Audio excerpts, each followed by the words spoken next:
Good afternoon student. आज हम class 7 का चैप्टर वीर कुंवर सिंह, जो कि हमारा चैप्टर 17 है, वो पढ़ेंगे। इसके लेखक हैं विभागी। अब देखिए, आपने सुभद्रा कुमारी की चौहान की कविता झांसी की रानी, जो क्लास 6 में थी, वो पढ़ी होगी। इस कविता में जो है इन ठाकुर कुंवर सिंह का नाम भी आया था। आपको कविता की कुछ पंक्तियाँ याद आ रही होंगी। पंक्तियाँ यानी लाइनें। तो दोबारा इन लाइनों को पढ़िए। देखिए, इस स्वतंत्रता महायज्ञ में कई वीरवर आए काम, नाना धुंधु पंत तातिया चतुर अजी मुल्ला सरिनाम, अहमद शाह मौलवी ठाकुर कुंवर सिंह सैनिक अभिराम, भारत के इतिहास गगन में अमर रहेंगे जिनके नाम। देखिए, आया हुआ है ना ठाकुर कुंवर सिंह।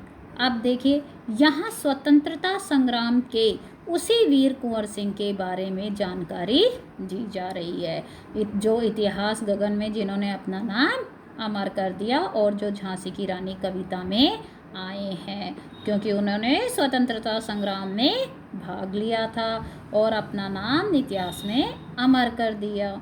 सन 1857 के व्यापक सशस्त्र विद्रोह ने भारत में ब्रिटिश शासन की जड़ों को हिला दिया। भारत में ब्रिटिश शासन ने जिस दमन नीति को आरंभ किया, उसके विरुद्ध विद्रोह शुरू हो गया था। मार्च 1857 में बैरकपुर में अंग्रेजों के विरुद्ध बगावत करने पर मंगल पांडे को 8 अप्रैल 1857 को फांसी दे दी गई। तो देखिए, यहाँ पर हम के स्वतंत्रता संग्राम वाले वीर कुंवर सिंह के बारे में जानेंगे। अब ये कब क्या है, जब सन 1857 में जो है क्या हुआ, सशस्त्र विद्रोह हो गया और ब्रिटिश हुकूमत यानी अंग्रेजी सरकार जो थी शासन की जड़ों को हिला दिया था। भारत में ब्रिटिश शासन ने जिस दमन नीति को आरंभ किया, उसके विरुद्ध विद्रोह शुरू हो गया था। ये उस टाइम की बात है जब अंग्रेजों सरकार के विरुद्ध लोगों ने शस्त्र के साथ विद्रोह शुरू कर दिया था उनके विरुद्ध। मार्च 1857 में जो बैरकपुर में अंग्रेजों के विरुद्ध बगावत हुई, उसके उपलक्ष्य में मंगल पांडे को 8 अप्रैल 1857 को फांसी दे दी गई। 10 मई 1857 को मेरठ में भारतीय सैनिकों ने ब्रिटिश अधिकारियों के विरुद्ध आंदोलन किया और सीधे दिल्ली की ओर कूच कर गए। कूच करना यानी चले गए।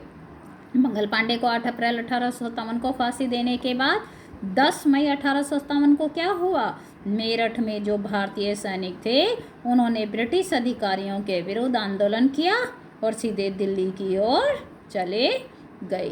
दिल्ली में तैनात सैनिकों के साथ मिलकर 11 मई को उन्होंने दिल्ली पर कब्जा कर लिया और अंतिम मुगल शासक बहादुर शाह जफर को भारत का शासक घोषित कर दिया। यह विद्रोह जंगल की आग की भांति दूर दूर तक फैल गया। उन्होंने क्या किया, जब वो दिल्ली की ओर कूच कर गए तो दिल्ली में जो सैनिक तैनात थे उनके साथ मिलकर 11 मई को उन्होंने दिल्ली पर अपना कब्जा कर लिया और आखिरी वहाँ का जो मुगल शासक था बहादुर शाह जफर, उसको भारत का शासक घोषित कर दिया। यह विद्रोह जंगल की आग की तरह, यानी जंगल की आग कितनी जल्दी फैलती है उसी तरह दूर दूर तक फैल गया।